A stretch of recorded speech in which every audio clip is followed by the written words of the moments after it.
ठीक है। राष्ट्रीय हरित अधिकरण का गठन कब हुआ? 18 अक्टूबर 2010 को। कब हुआ?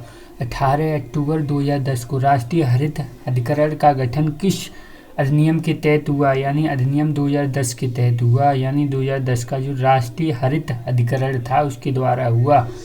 ठीक है। इसका गठन राष्ट्रीय हरित अधिकरण किस प्रकार का निकाय है? यानी कैसा है? सांविधिक निकाय है या अर्ध न्यायिक निकाय है? कैसा है? अर्ध न्यायिक निकाय है। राष्ट्रीय हरित अधिकरण का मुख्यालय कहाँ ठीक है अवस्थित है? कहाँ अवस्थित है? तो हम कहेंगे नई दिल्ली में है। कहाँ है? नई दिल्ली में है। ठीक है। राष्ट्रीय हरित अधिकरण की 4 सहयोगात्मक पीठें कहाँ उपस्थित हैं? तो यानी एक पुणे में है। ठीक है। कूड़े में नहीं, पुणे। ठीक है। पुणे में, पुणे। ठीक है। और कोलकाता में है, चेन्नई में और भोपाल में है। ठीक है। यहाँ पर 4 पीठें हैं राष्ट्रीय हरित अधिकरण की। राष्ट्रीय हरित अधिकरण में कितने पूर्णकालिक सदस्य की नियुक्ति केंद्र सरकार के द्वारा की जाती है? तो कम से कम 10 और अधिकतम कितने? अधिकतम 20 सदस्यों की। जो ठीक है न्यायिक क्षेत्र या पर्यावरण क्षेत्र के विशेषज्ञ होते हैं। जो न्यायिक क्षेत्र और पर्यावरण क्षेत्र के क्या होते हैं? विशेषज्ञ होते हैं।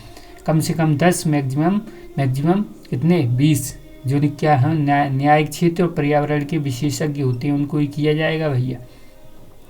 इसके बाद ठीक है एनजीटी। ठीक है। एनजीटी के अध्यक्ष, यानी एनजीटी किसको बोल रहे हैं? यानी एन राष्ट्रीय, ठीक है, जी फॉर ग्रीनरी और अधिकरण। ठीक है। यानी एनजीटी के अध्यक्ष कौन हैं? यानी एनजीटी के अध्यक्ष हैं वो न्यायिक सदस्य और विशेष अधिकार का कार्यकाल कितने वर्ष होता है? अध्यक्ष का न्याय और जो न्यायिक सदस्य होते हैं और विशेष सदस्य होते हैं उनका कार्यकाल कितने वर्ष होता है? तो हम कहेंगे 5 वर्ष होता है। एनजीटी ठीक है के अध्यक्ष की नियुक्ति केंद्र सरकार द्वारा किसकी परामर्श से की जाती है? केंद्र सरकार के द्वारा की जाएगी किसके परामर्श पर? ठीक है। यानी भारत के मुख्य न्यायाधीश की परामर्श पर। राष्ट्रीय हरित अधिकरण। ठीक है। राष्ट्रीय हरित अधिकरण की शक्ति व ठीक है अधिकार, यानी राष्ट्रीय हरित अधिकरण की शक्ति क्या क्या है और उनके क्या क्या अधिकार हैं? यानी जो अधिकरण है एनजीटी ऐसे मामले की सुनवाई करता है जो प्रत्यक्ष या अप्रत्यक्ष रूप से पर्यावरण से संबंधित है। एनजीटी के पास अपीलीय क्षेत्राधिकार है जिसके अंतर्गत वह सुनवाई कर सकता है। न्याय प्रक्रिया संहिता है जो ठीक है जो क्या हो गई? न्यायिक प्रक्रिया संहिता BNSS हो गई। ठीक है। भारतीय नागरिक सुरक्षा संहिता हो गई है। ठीक है। उसके तहत यानी जो न्याय प्रक्रिया संहिता थी, ठीक है, उसके तहत क्या हो गया? जो 1998 के अंतर्गत एनजीटी न्यायिक प्रक्रिया का पालन करने के लिए बाध्य नहीं है। यानी न्यायिक प्रक्रिया करने के लिए क्या नहीं है?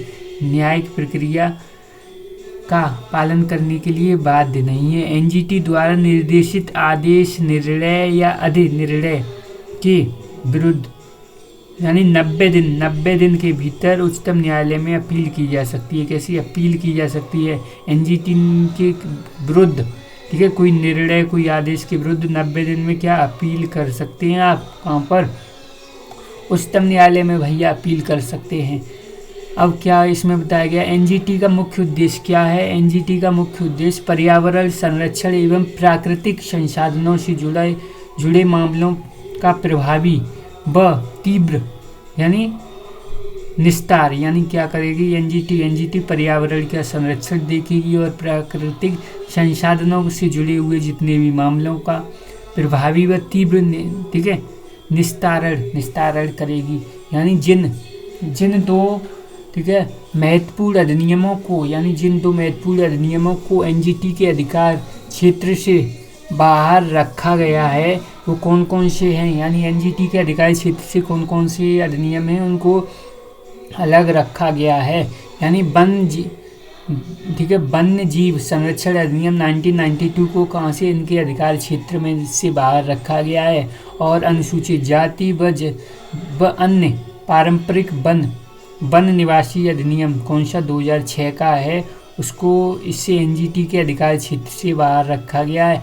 और वन्यजीव संरक्षण अधिनियम जो 1992 का है, उसके एनजीटी के अधीन प्राप्त मुद्दों का निपटारा कितने दिन के भीतर के अंदर करना अनिवार्य है। 6 महीने के भीतर क्या होना चाहिए इसको, ठीक है, इसका निपटारा होना चाहिए, इसको सॉल्व किया जाना चाहिए। वर्तमान में एनजीटी का अध्यक्ष, तो ये एक बार चेक कर लेना भैया, एनजीटी के अध्यक्ष कौन है अभी वर्तमान में।